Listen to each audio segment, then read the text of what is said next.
नमस्कार। प्रारब्ध के एक और चर्चा सत्र में आप सभी का स्वागत है। स्क्रीन के दूसरे हिस्से में आप जिन्हें देख रहे हैं, आप हैं आशीष कुमार अंशु जी। आशीष जी एक पत्रकार हैं, राष्ट्रवादी पत्रकार हैं, दिल्ली राजधानी क्षेत्र में निवास करते हैं, मूल रूप से बिहार से ताल्लुक रखते हैं और हमेशा अपने मूल यानी बिहार में हो रही घटनाओं, हो रही सामाजिक घटनाओं, राजनीतिक घटनाओं या जो भी सरोकार बिहार से है उस पर बेहद बारीक और पतली नजर रखते हैं, लेकिन काफी वजनदार नजर रखते हैं। बिहार इस समय दर्शकों कई सारी गतिविधियों को लेकर चर्चा में है। चर्चा में तो पूरा देश रहता है, देश का हर राज्य रहता है, लेकिन बिहार एक बौद्धिक संपदा से धनी राज्य है, लेकिन कहीं अटका हुआ है, कहीं भटका हुआ है। इसलिए जैसे कहते हैं ना कि जो गृहस्थी जिस परिवार के जिस सदस्य की गृहस्थी जरा सा डवाडोल होती है तो सबकी चिंता वहां तक बनी रहती है, और यही सरोकार आशीष अंशु जी रखते हैं। आशीष जी, सबसे पहले स्वागत है आपका। नमस्कार। नमस्ते। अब ये बताइए, बिहार में अगर एक बिहारी यूट्यूबर अपने बिहारी मुख्यमंत्री को बिहारी कह दे तो ये क्या गाली है या असम्मान है या ये अपराध हो गया कोई? ये कौन सी अवधारणा है? मैं बात कर रहा हूं मनीष कश्यप नाम के एक यूट्यूबर की, जिसने कल सरेंडर किया है और उस पर तमाम मुकदमे थे, उसके बैंक अकाउंट सीज हुए। वो ऐसा यूट्यूबर है, हालांकि कई सारे हैं, लेकिन वो ऐसा यूट्यूबर है जो बिहार का होते हुए, बिहार में रहते हुए और बिहार की बातें उठाता रहा है लगातार। तो सर, एक बिहारी द्वारा एक दूसरे बिहारी को बिहारी कह देना यह अपराध हो गया क्या? मनीष कश्यप के मामले को आज तो मनीष कश्यप ने खुद जाकर सरेंडर किया है पुलिस के सामने, और पुलिस ने अभी जैसी जानकारी मिली, सुबह उनके घर पे कुकुर की जब्ती शुरू कर दिया था, उनके घर कुकुर करना शुरू कर दिया था। उसके बाद उन्होंने जाके सरेंडर कर दिया पुलिस के सामने। मनीष के मामले में दो तीन बातें हैं। मैं कह रहा हूं, अगर मनीष ने कोई अपराध किया है उसको सजा मिलनी चाहिए, लेकिन प्रक्रिया क्या है, ये सबसे महत्वपूर्ण बात है। आज लोग कह रहे हैं कि 7 अपराध मनीष पर पहले एफआईआर दर्ज है, तो बाकी पुराने 7, जब पहला एफआईआर दर्ज था तो पुलिस ने क्या किया? आज जो सारी जो ये कवायद दिख रही है, उन पर मूल रूप से 2 आरोप है मनीष के ऊपर। एक तो ये तमिलनाडु मामले में उन्होंने गलत तरीके से वीडियो बनाया, तो कायदे से पहले मनीष से पूछना चाहिए कि ये वीडियो क्या तुमने बनाया है, कैसे आया। सीधा उनके खिलाफ एफआईआर करना और उनकी तलाश शुरू करना, उनकी गिरफ्तारी के। हाँ, दूसरा मामला कि एक कोई एबीसी कोई यूट्यूबर ट्विटर पे किसी ने ये लिख दिया कि मनीष ने अपनी गिरफ्तारी दे दी है। वो पहले की बात है, उस समय गिरफ्तार नहीं हुए थे। तो अब ट्विटर पे इतने फेक अकाउंट्स हैं, वेरीफाइड अकाउंट से तो था नहीं वो। कोई भी व्यक्ति ट्विटर पे कुछ आकर लिख दे तो उसकी पहले जांच होनी चाहिए। तो अभी जैसे मैं कई अखबारों में या कई मीडिया संस्थानों में देख रहा हूं, वो पहले ही वो मान रहे हैं कि मनीष ने ये किया है, उसको पहले ही अपराधी घोषित कर दिया। तो ये तो एक तरह से मीडिया ट्रायल है, और इसका एक जो एक पहलू है जिस पर हम सब लोगों को सोचना चाहिए, और जो दूसरे यूट्यूबर उनको जरूर सोचना चाहिए। चलिए, आज मनीष के साथ हुआ, मनीष की गिरफ्तारी हो गई, उसके सारे बैंक की डिटेल, 3 बैंक में उसका खाता था, उस बैंक की डिटेल, कहाँ कितना पैसा था, ये सारी जानकारी मीडिया को दे दी गई। कल को मैं एक बात आपसे पूछता हूँ अवनीश जी, पुलिस के लिए तो बहुत आसान है किसी को ट्रैप करना। इतने सारे मामले होते, कोई किसी के खिलाफ जाके एफआईआर कर सकता है, ये बहुत मुश्किल काम नहीं है। हाँ, तो कल को सिर्फ एफआईआर होनी चाहिए। एफआईआर के खिलाफ नहीं, एफआईआर करना चाहिए, उसके बाद जांच होनी चाहिए। फैसला तो फिर कोर्ट को करना है ना, मीडिया ट्रायल से बचाना चाहिए उसको। अभी जितने भी बड़े यूट्यूबर हैं वो सब नोएडा, गाजियाबाद के आसपास के यूट्यूबर हैं, वो सब उत्तर प्रदेश के अंदर आते हैं। कल को अगर रवीश कुमार, अजीत अंजुम, पुण्य प्रसून वाजपेयी सब उत्तर प्रदेश में रहते हैं, हाँ, या अभिसार शर्मा जैसे जो यूट्यूबर है, इनके ऊपर कोई मामला बनता है और सीधा उत्तर प्रदेश पुलिस इनके बैंक खातों को जारी कर देती है मीडिया में, तो क्या होगा? मेरा सवाल तो ये है, बिल्कुल क्या होगा? अच्छा, दर्शकों के लिए भी आशीष जी, मनीष कश्यप की सबसे कमजोरी है वो एक गरीब प्रदेश से है, जी हाँ, अवनीश जी बोलिए ना। आशीष जी, मैं ये दर्शकों के तरफ से भी ये सवाल पूछ रहा हूँ ताकि ये पूरा मामला एक तरह से समझ में आए, आसान हो। मनीष कश्यप से बिहार के उप मुख्यमंत्री तेजस्वी यादव की ये अदावत शुरू कहाँ से हुई? देखिए क्या है, अदावत सिर्फ उप मुख्यमंत्री की नहीं होगी, कोई भी व्यक्ति जो एक ऐसी सरकार चला रहा है जहां वो सोचता है कि वो एक तानाशाह है, हम्म। वहां कानून की कोई व्यवस्था नहीं, शिक्षा का बुरा हाल। मैं तो बार बार इस बात को कहता हूं कि बिहार के पूर्व मुख्यमंत्री, उन्होंने अपने बेटे को तो आर के पुरम भेज दिया दिल्ली पब्लिक स्कूल में पढ़ने के लिए, दिल्ली में, और हम्म। बिहार के लोगों को बोला कि चरवाहा स्कूल में पढ़ो। बिहार में एक आइडियल स्कूल नहीं दे पाए अपने 15 साल के राज में पूर्व मुख्यमंत्री जी, एक अस्पताल नहीं दे पाए, अपने इलाज के लिए उनको सिंगापुर जाना पड़ता है। हम्म। और मैं तो, कोई फेमिनिस्ट इस बात को उठाता नहीं है, मैं तो कई बार ये भी सोचता हूँ, ये बात किसी को पूछना चाहिए कि किडनी के लिए बेटी से लेंगे और गद्दी बेटे को देंगे। अब क्या इस तरह के कई सारे सवाल, ये सवाल हम्म। तो मेरा है, लेकिन मनीष इस तरह के लगातार बहुत सारे सवाल दिल्ली बिहार के अंदर जो अव्यवस्था है उसको लेके उठा रहे थे। तो ठीक इस है। तरह की अव्यवस्था, अब क्या है, एक सिस्टम है, दूसरा करप्ट लोग हैं, दोनों मिलके एक अपनी व्यवस्था चला रहे हैं। अब हम्म। मनीष कश्यप उनके बीच में एक बाधा बन के आ गया, वो सारी हम्म। चीजें उजागर कर रहा है। सड़क हम्म। में कहाँ क्या गड़बड़ी हो रही है, स्कूल की क्या स्थिति है, कॉलेज ठीक से क्यों नहीं चल रहा, तो इसी कठिनाई तो होगी ना लोगों को। एक प्रदेश जो सोया हुआ प्रदेश है, उसको एक लड़का, कल का आया हुआ लड़का, जो पेशे से पत्रकार भी नहीं हो, तो इंजीनियरिंग की पढ़ाई की कर रखी हम्म। है, और पत्रकारों ने अपना काम ईमानदारी से नहीं किया, इसलिए तो इंजीनियर को आना पड़ा यूट्यूब ठीक। लेकर अपना। ठीक है। तो कठिनाई तो होगी ना, एक सिस्टम जो बिल्कुल एक सिस्टम बना हुआ है, सब लोग आराम से खा रहे हैं, मजे कर रहे हैं, एक आदमी आके डिस्टर्ब करता है, सवाल पूछता है, तो इसकी आदत नहीं है ना जवाब देने की, इसकी अच्छा। आदत नहीं है ना। अच्छा। अच्छा। लेकिन अभी आपने ये कहा ना आशीष जी कि एक प्रदेश जो सो रहा है, सो सो नहीं रहा रहा है है, प्रदेश, सो कहाँ रहा है। सोया पंद्रह हुआ सोलह प्रदेश है सर। को अभी बीते 15-16 तारीख को बिहार के कला संस्कृति और युवा विभाग, आप सोचा जरा, बिहार के कला संस्कृति और युवा विभाग ने एक राष्ट्रीय स्तर का आयोजन किया, राष्ट्रीय लौंडा नाच। तो जो प्रदेश आपकी निगाह में सो रहा है, वो प्रदेश तो 2 दिन का बृहद राष्ट्रीय उत्सव मना रहा है लौंडा नाच का। तो ऐसे में आप कुछ ऐसा तो नहीं है कि कुछ ज्यादा कह दे रहे हैं कि प्रदेश सो रहा है। प्रदेश सो तो नहीं रहा है, वो तो लौंडा नाच कर रहा है।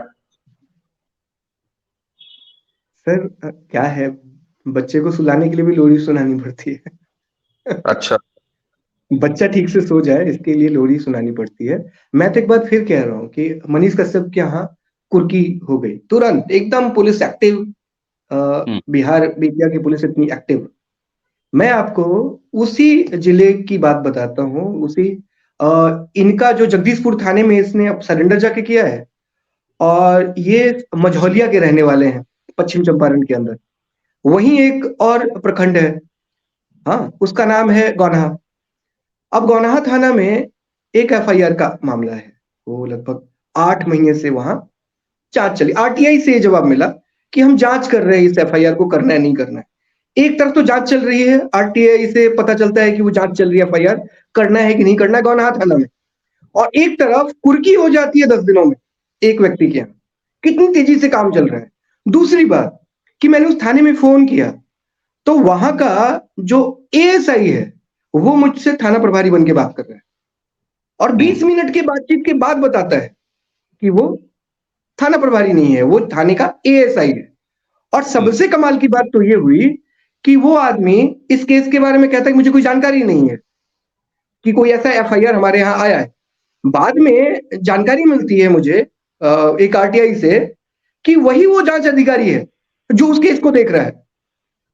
तो जहां, मैं नहीं कह रहा सोया हुआ प्रदेश, कि जहां एएसआई थाना प्रभारी बन के बात कर रहा है, उसको केस दिया गया, उसको पता नहीं उसके पास केस है। और जिस जिले की बात हम कर रहे हैं, यहां आपकी जानकारी के लिए बेतिया जिले में 550 के आसपास भगोड़े अपराधी हैं जिनको पुलिस पकड़ नहीं रही है। या वो पकड़े नहीं गए। और लगभग मुझे लगता है कि 40-45 के आसपास ऐसे मामले हैं कुर्की के, जो कुर्की नहीं की जा रही है, वहां पे जब्ती नहीं की जा रही है। मैं तो बार बार कहता हूं बुलडोजर चलाना बहुत आसान नहीं है।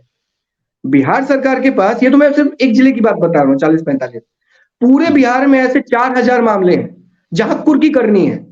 ये जानकारी भी शिव प्रकाश राय जी को आरटीआई से मिली थी, उन्होंने मेरे साथ साझा किया कि पूरे बिहार में 4000 मामले हैं जहां कुर्की करनी है, वो नहीं हो रहा। मनीष कश्यप में झट से हो गया, 10 दिन में हो गया, कोर्ट से ऑर्डर आया, यहां कुर्क करने के लिए पहुंच गए। और लगभग 53,000 से ऐसे मामले कोर्ट कह रहा है गिरफ्तार करो, और उन लोगों को गिरफ्तार नहीं किया जा रहा है बिहार में। तो कुछ तो लगता है ना, मैं कह रहा हूं सोया हुआ प्रदेश है, मनीष के लिए जागा है, क्योंकि मनीष उनको जगाने की कोशिश कर रहा है और वो जागना नहीं चाह रहे हैं। मुझे कई लोगों ने कहा कि अपराधी प्रवृत्ति का व्यक्ति, 7 मुकदमे हैं उस पर। मैंने कहा पहले मुकदमे पर क्यों नहीं रोक दिया उसको, 7 मुकदमे होने क्यों दिए?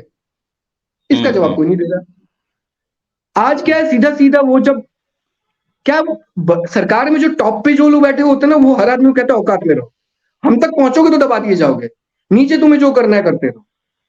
अब जो तेजस्वी जी पर बात पहुंच गई है तो सब हरकत में आ गए। ये है असली बात। अच्छा, अभी आपने जो गौनहा प्रखंड के वो एएसआई थानेदार बन के जो बोल रहे थे, तो वहां आप देखिए ना कि एक्टिंग में कितना परफेक्शन है। परफेक्शन है। अगर आपने उनको फोन किया तो वो उस समय फोन उठाए थे थाना प्रभारी के हैसियत से, और हाँ रहे थे थाना प्रभारी का, तो उन्होंने कहा मेरे संज्ञान में नहीं है। ये तो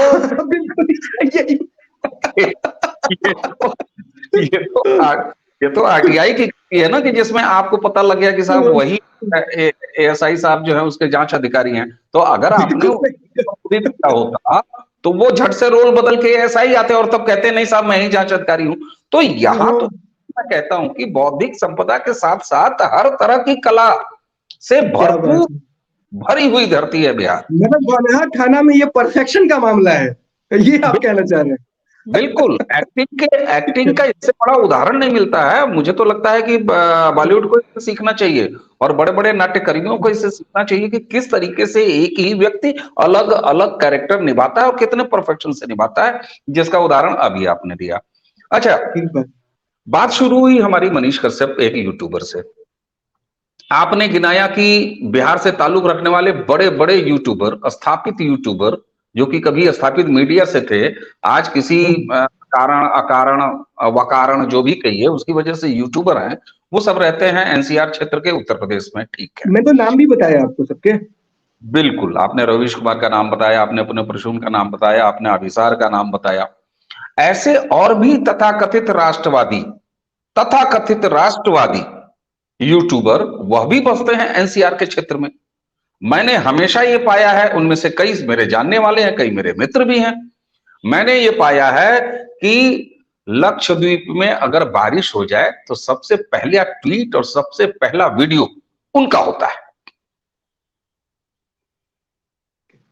मंगल पर अगर तापमान में कुछ कमी बेसी होती है तो सबसे पहला ट्वीट, सबसे पहला वीडियो और 10 किलोमीटर लंबी लंबी फेसबुक पोस्ट है उनकी होती हैं। दूर देश में अगर कोई भगोड़ा अपराधी कोई एक काल्पनिक हिंदू देश बसा लेता है तो वहां से सबसे पहले सम्मान और तमगा उनको हासिल होता है। ये जो पलायन के चरित्र वाले बिहार मूल के यूट्यूबर, अपने आप को बौद्धिक कहने वाले, अपने आप को पत्रकार कहने वाले लोग हैं, वो क्या मनीष कश्यप नाम के यूट्यूबर जो कि बिहार में रह के उसी जमीन पर कड़ाई से अपनी बात बोलता है, उसके साथ जो हो रहा है, क्या इसी से डरते हैं? देखिए, बिहार की स्थिति ना, मैंने बहुत सोचा कि बहुत सारे लोग बिहार के मामले में बात क्यों नहीं करते, और मैंने ही बहुत बाद में बात करना शुरू किया। दिल्ली में हमारे एक परिचित हैं, उन्होंने एक बार ऐसे ही मुझे फोन किया कि बिहार के लोग देश भर में जा रहे हैं, इतना काम करते हैं और हर फील्ड में बहुत सक्रिय हैं और लीडरशिप लेकर काम कर रहे हैं, लेकिन बिहार की दुर्दशा क्यों है, वो बिहार के मामले में क्यों नहीं बात कर रहे? बिहार का आदमी तो नहीं कर रहा, बिहार के बाहर वाला भी नहीं कर रहा, मनीष कर रहा था। अब क्यों नहीं कर रहा है, इसके साथ एक एग्जांपल देता हूँ। दिल्ली विश्वविद्यालय में मेरे बहुत अच्छे दोस्त हैं, उनसे परसों मेरी बात हो रही थी। उनकी जो जमीन है गोपालगंज के अंदर, हाँ, वो कुछ लोगों ने कब्जा कर लिया। ये ठीक ठाक व्यक्ति हैं, अच्छा संपर्क है, सब कुछ है। उसके बावजूद जो भू माफिया है बिहार के अंदर, वो इतना ज्यादा उन लोगों ने अपना एक नेटवर्क बना के रखा है। और वो माफिया इसलिए है क्योंकि वो बहुत ही, और सबका जो काम करने का तरीका है, मोडस ऑपरेंडी है, वो गोपालगंज का भूमाफिया हो या सिवान का हो या फिर मोतिहारी का भूमाफिया हो या चंपारण का हो, सब एक ही तरह से काम करते हैं। तो उसने कहा कि कई बार तो ऐसी स्थिति आ जाती है, मैं तो पढ़ाने लिखाने वाला व्यक्ति हूं, लेकिन कई बार लगता है कि मुझे हाथ में हथियार उठा लेना चाहिए। तो बिहार ऐसी स्थिति पैदा करता है एक आम आदमी के सामने। जब उसको न्याय नहीं मिलेगा, पुलिस हाथ खड़े कर लेगी, नहीं ये हमारा काम नहीं है, कोर्ट हाथ खड़े कर लेगा, या कोर्ट से भी उसको लगेगा कि वो कोर्ट का ऑर्डर है। जैसे मैंने बताया 4000 मामलों में कोर्ट कह रहा है कुर्की जब्ती करो, मैंने कहा 53,000 से अधिक मामलों में कोर्ट कह रहा है गिरफ्तारी करो, तो कोर्ट के आदेश के बाद भी पालना नहीं हो रही है, तो एक आम आदमी क्या करेगा? मतलब एक आदमी का, आपको पता है सामने वाले के खिलाफ मैं लेके आऊंगा कोर्ट का ऑर्डर, उसको गिरफ्तार होना चाहिए, और वो रोज सुबह आपके सामने आके खड़ा रहता है और चिढ़ाता है आपको, तो आदमी क्या करेगा? वो क्या करेगा? वो इतनी, मतलब ऐसी मुश्किल में वो फंसा हुआ है। मैं बिहार के कुछ पुराने मामले देख रहा था, तो ये सब चीजें बिहार में हुई है, मतलब रोंगटे खड़े हो जाते हैं कि आईएएस की बीवी को कोई रेप करता रहा बिहार में, उसको कुछ नहीं हुआ। आईएएस, अब मतलब एडमिनिस्ट्रेशन सर्विस में कोई व्यक्ति है, उसकी वाइफ को कोई रेप कर रहा है बिहार के अंदर, कोई पॉलिटिकल आदमी, और कुछ नहीं हुआ उसको। बिहार के अंदर हुआ लगातार, पूरी दुनिया को पता है ये, लेकिन कुछ नहीं हुआ उस मामले में। जी जी जी। राष्ट्रीय जनता दल के कार्यकर्ता को उसकी गर्लफ्रेंड के साथ नंगा करके गाड़ी में मार के डाल दिया गया और उसकी गर्लफ्रेंड का रेप हुआ, कुछ नहीं हुआ, कुछ नहीं मिला। लेकिन आशीष जी, आप कह रहे हैं कि आम आदमी बेचारा डर जाएगा। मैं यहाँ आम आदमी की बात नहीं कर रहा हूं, मैं उन खास लोगों की बात कर रहा हूं जो मुखर हैं, चाहे वो यूट्यूब का प्लेटफॉर्म। मुखर, अजीत भारती का किस्सा मैं बताता हूँ, ऑफ इंडिया के, वो दुनिया भर में तमाम वीडियोस बनाते रहे। बिहार में एक मामले में लेनी देनी हो गई थी उनकी, अजीत भारती की, डीजीपी तक मामला चला गया बहुत। अब क्या हुआ, वो अजीत भारती से कभी आप अलग से फोन करके बात कीजिए। तो बिहार में ना हर आदमी, और ये खासकर एक वर्ग है, वो कॉकस है, किस पर कहां कैसे क्या हो जाएगा आप कुछ नहीं कह सकते। अब कहां लड़ेंगे? ठीक है, उन्होंने हर चीज मैनेज करके रखा हुआ है। मैं एक छोटी सी बात बताता हूँ, मैंने थोड़ा सा बिहार में काम किया। हाँ, अभी मसूरी की बात बताता हूँ। मसूरी में मेरी जानकारी, मैंने थोड़ा सा कोशिश की जानने की। हाँ, तो क्या होता है, आप जानते किसके बारे में? जिसको आप जानते हैं उसी के बारे में जानते हैं, इसलिए मैंने नाम का खुलासा नहीं किया। 4 ऐसे पीसीएस अधिकारी को तो मैंने आइडेंटिफाई कर लिया जिनके बच्चे मसूरी में पढ़ते हैं, पीसीएस अधिकारी। पीसीएस अधिकारी कितनी सैलरी होती है, वो कोई गूगल सर्च करके या अपनी जानकारी से पता कर ले, कितनी कमाई होती है पीसीएस अधिकारी की आधिकारिक तौर पे। उनके बच्चे जिस मसूरी के स्कूल में पढ़ते हैं, कहीं 11 लाख, 15 लाख, 16 लाख रुपए सालाना फीस है, और ऐसे स्कूल में पढ़ाने के लिए बच्चे को स्टेटस मेंटेन करना पड़ेगा ना, तो उसका भी तो खर्चा होता है। अभी बिहार में एक पीसीएस अधिकारी का बच्चे की डेथ हो गई, वो भी मसूरी में ही पढ़ता था। हाँ बिल्कुल। और वो नशा में और फिर पटना में आया, फिर उसकी डेथ हुई। वो पीसीएस अधिकारी उसके पिताजी थे। वो मामला दब गया, क्यों? कल को फिर जांच होगी ना, कमाई कहां से हो रही है। इसी चैनल पे हमने उसकी घटना पर बातचीत भी किया था, आपके साथ ही बातचीत की हमने। हाँ आशीष जी, ये बात समझ में आती है, ये बात समझ में आती है।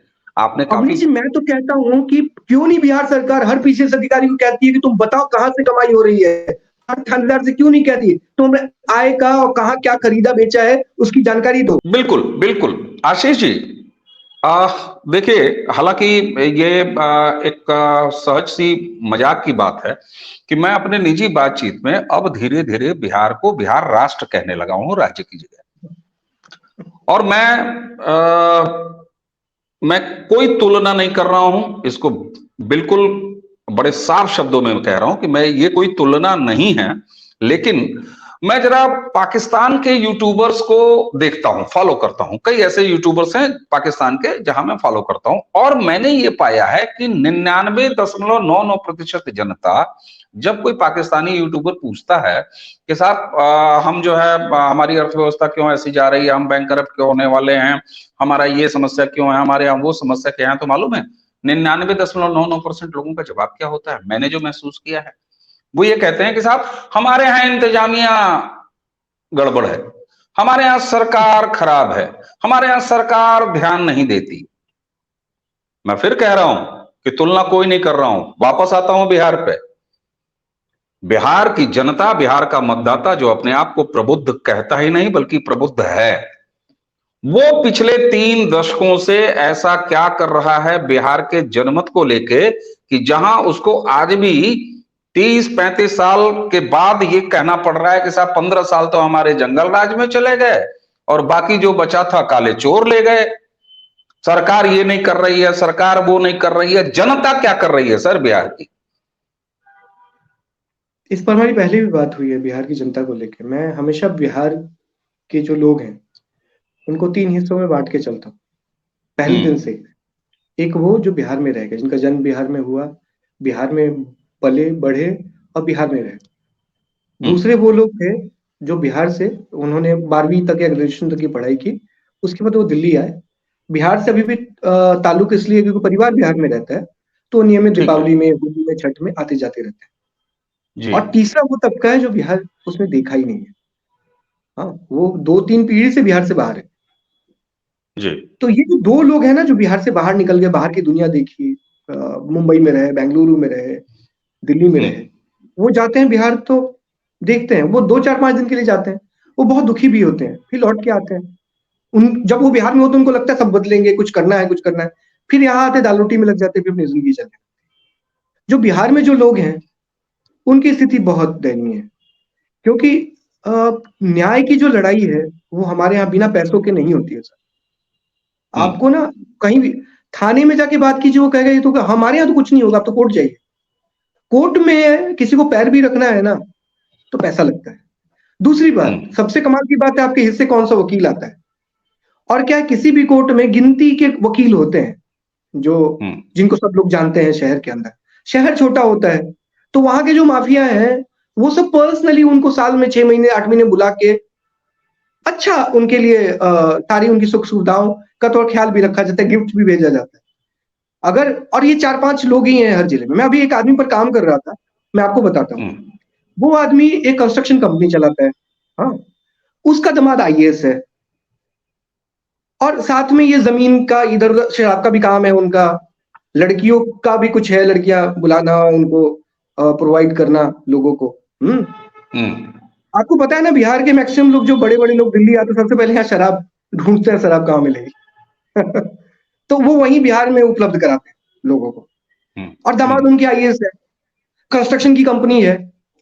अब मैंने जब थोड़ा सा और काम किया उन पे, मैंने देखा एसडीएम ऑफिस का काम उनकी कंस्ट्रक्शन कंपनी ने कराया है। अब मैं काफी इसको सोचता रहा कि कॉन्फ्लिक्ट ऑफ इंटरेस्ट में आएगा कि नहीं आएगा, कि आपका दामाद आईएएस है और आप एसडीएम ऑफिस का काम करवा रहे हैं। तो फिर चलिए इस पे तो कभी और बात होगी। और जब ऐसे लोगों का किसी से पाला पड़ता है, सामने कभी आते नहीं है, इन्होंने लोग पाल रखे हैं, तो सिस्टम में तो लोगों को पता है ना कि इनका दामाद जो एक बड़ा अधिकारी है भारत सरकार में, मोदी जी की सरकार में, और इसका नाम भी नहीं आ रहा। जो नीचे जो लोग काम कर रहे हैं उसमें कोई पकड़ा जाए तो ये जो बंदा है कंस्ट्रक्शन कंपनी का मालिक, वो बोलेगा मैं तो जानता ही नहीं इसको। फिर कैसे ये सारी बातें खोलेंगे, कहां से खोलेंगे इतने बड़े नेक्सस को? और आम आदमी एक तो कोई आवाज नहीं उठाएगा, आवाज उठाएगा तो मारा जाएगा। मुकदमे तो देखिए, वो जो आम आदमी है वो जब मुकदमा लेके जाएगा थाने में तो 8 महीने का समय लगेगा। और जब ये आदमी जो कंस्ट्रक्शन कंपनी का मालिक है ये जब कुछ करना चाहेगा तो 8 दिन में कुर्की हो जाएगी, जैसे मनीष कश्यप की हो गई। आप समझ रहे हैं? ठीक है। तो अच्छा, कैसे लड़ेगा कोई? लड़ता है ऐसी स्थिति में? और मनीष कश्यप अकेला पड़ गया, नहीं पड़ गया? आज कौन आ रहा है मनीष कश्यप के साथ? बिल्कुल, तो अकेले पड़ जाएंगे लड़ते हुए। आशीष जी, बिल्कुल आपकी ये बात समझ में आती है, लेकिन उसी के साथ एक बात और समझ में आती है, और देश समझ रहा है, पूरा विश्व समझ रहा है इस बात को, कि ये सोशल मीडिया का दौर है। हर हाथ एक अखबार है। सोशल मीडिया पे एक भी प्रोफाइल क्रिएट किया हुआ व्यक्ति, चाहे वो उस जमीन पर रहता हो या उस जमीन से बाहर रहता हो, हम आप अमेरिका की समस्या पे ही एड्रेस करते हैं, हम आप कर्नाटका की समस्या भी एड्रेस करते हैं, पूर्वोत्तर की समस्या भी एड्रेस करते हैं, जो भी लोग मुखर हैं जिनके पास भी सोशल मीडिया का वो हथियार है। ऐसे में अभिव्यक्ति की स्वतंत्रता का धनी बिहार, जिसको कि मैं बिल्कुल मानता हूं बौद्धिक रूप से भी प्रखर है, चाहे वो बिहार के अंदर है या बिहार के बाहर है, क्या वो केवल साल में एक बार छठ मनाने ही बिहार से रिश्ता रखेगा? आखिर सोशल मीडिया में बिहार से जुड़े हुए लोग इन समस्याओं को लिखने में क्यों शर्माते हैं, क्यों डरते हैं, क्यों घबराते हैं? ये क्यों नहीं शुरू हो पा रहा है? आखिर हम और आप बात कर रहे हैं ना, इस तरह की बातें अपने अपने स्तर पर सोशल मीडिया, और सोशल मीडिया को नॉन सीरियसली नहीं लिया जा सकता, कतई नहीं लिया जा सकता। तो आखिर ये हिम्मत या ये इनिशिएटिव क्यों नहीं लिया जाता है बिहार के लोगों द्वारा, चाहे वो बिहार में हो या बिहार से बाहर हो? देखिए, इसको फिर दो ही हिस्सों में समझना पड़ेगा। एक वो जो बिहार में रह गए, उनके लिए तो बहुत मुश्किल है ये कर पाना। जैसे आप जितना आसान समझ रहे हैं ना, जो आदमी लिख रहा है ना ऐसे मुद्दों पे, वो अकेला लिख रहा है। और मैं पहले ही बता चुका हूँ, FIR बहुत आसान है। जैसे आपने ने एक बड़ा पोस्ट किसी बड़े आदमी के खिलाफ लिखा, तो आप तो उस जिले में अकेले ही है ना, आपके साथ हिम्मत कौन जुटाएगा आपके साथ आने के लिए? और जो गलत आदमी है उसके साथ ऐसी बहुत बड़ी टीम है, क्योंकि उनकी तो आमदनी हो रही है ना।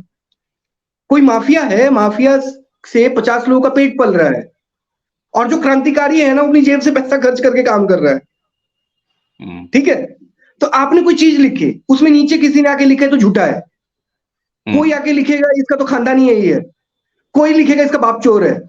अब लिखने वाले पर अब वो जानते, सब लोग जान रहे हैं आसपास के लोग की झूठ है ये सब कुछ।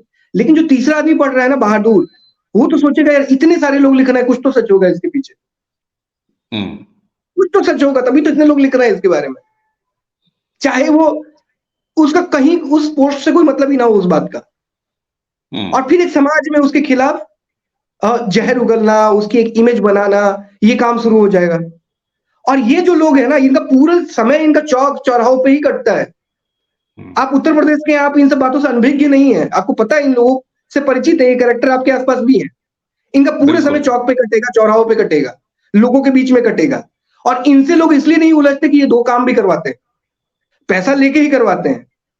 मेरे एक दोस्त है मध्य प्रदेश का, वो कहता है कि भाई मेरे पापा ने कहा था अच्छे लोग किसी के काम नहीं आते, बुरे लोगों से दोस्ती करना। रात को 2 बजे अच्छे आदमी को फोन करोगे, फोन नहीं उठाएगा, बुरा आदमी आके साथ खड़ा हो जाएगा। तो बिहार में हर आदमी बुरे आदमी से दोस्ती ढूंढ रहा है अपने लिए, क्योंकि अच्छे आदमी को खड़ा नहीं होता। अब दूसरी बात, बिहार के बाहर जो लोग हैं अवनीश जी, अब मैं कई लोगों से मेरी बात होती है, वो कहते कौन पड़े इन बच्चों में, अपनी जिंदगी ठीक कट रही है, अच्छी कट रही है, कौन जाए। कुछ लोग दुखी भी हैं, ऐसा नहीं है, सब लोग ऐसा सोच रहे हैं। तो अब बातचीत शुरू हुई है, कई सारे लोग जुड़े हैं, अभी तो लगभग 100 के आसपास लोगों ने विश्वास दिया है कि कुछ होता है तो हम लोग साथ आएंगे। तो देखिए वो कब धीरे धीरे टीम बन रही है। बहुत बड़ी बात है, बहुत बड़ी बात है, और चिंता है, सरोकार है, तो निश्चित रूप से ये चीजें फलीभूत भी होंगी। और प्रारब्ध के मंच पर हर चर्चाओं में मेरा ये प्रयास होता है, हमारा ये प्रयास होता है कि हम सिर्फ समस्याएं समस्याएं समस्याएं गिनाने के लिए नहीं, बल्कि उसके समाधान पर भी चलते चलते बात जरूर करते हैं। तो अब अगर इसके समाधान पर, कई बार हमने आपसे बातचीत किया कि इसका राजनीतिक समाधान ही हो सकता है, इसके अलावा कुछ नहीं हो सकता। तो पिछली बातचीत को दोहराने की बजाय अगर मैं उससे आगे चलूं, तो आज जब हम लोग बात कर रहे हैं पिछली अपनी बातचीत से, तो उस समाधान में कुछ प्रगति हुई है, कुछ प्रगति दिखती है आपको? बिल्कुल, मनीष कश्यप जैसे लोग खड़े हो रहे हैं, और मनीष कश्यप पे जब ये सब कुछ हो रहा है, तो कई बार कुछ चीजें बहुत साइलेंटली होती है, लोग देख रहे हैं क्या हो रहा है, लोग महसूस भी कर रहे हैं।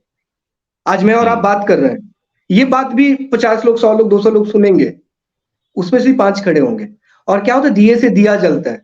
ऐसे ही हम लोग बात करते रहेंगे, हाथ से हाथ मिलेंगे, और ये कहानी आगे बढ़ती जाएगी, और बदलाव तो होगा, उसकी शुरुआत होगी। बड़ी बात, बड़ी बात। इस पॉजिटिव नोट के साथ कि बदलाव तो होगा और बदलाव होना ही है। बिहार एक ऐसा राज्य है जो हर तरीके से समर्थ है, और एक समर्थ राज्य को, एक बहती नदी को, जो सनातन की नदी रही है, उसको सड़ता हुआ तालाब नहीं बनने देना है। ये हमारा आपका कमिटमेंट होना चाहिए। और शुरुआत हुई है तो दिया से दिया बिल्कुल जलेगा। और उत्तर प्रदेश जैसा राज्य अगर 35 साल बाद इस तरह का जनादेश दे सकता है और अपने सुधार की राह पर चल सकता है, तो पड़ोस का बिहार कैसे नहीं सुधरेगा। उसे हम आप जैसे लोग गिलहरी प्रयासों से सुधार के रहेंगे और इस तरह की बातें हम हमेशा करते रहेंगे। इसी सकारात्मक नोट के साथ आज की इस चर्चा को विराम देते हैं। और अंशु जी, आपको बहुत बहुत धन्यवाद कि आप बिहार पर बात करना लगातार पसंद करते हैं और मेरी चिंताओं में, हमारी चिंताओं में हमेशा बिहार शामिल रहता है। क्योंकि हमारे बुजुर्गों ने कहा है कि पड़ोस अच्छा होगा तो अपना घर भी दमकेगा।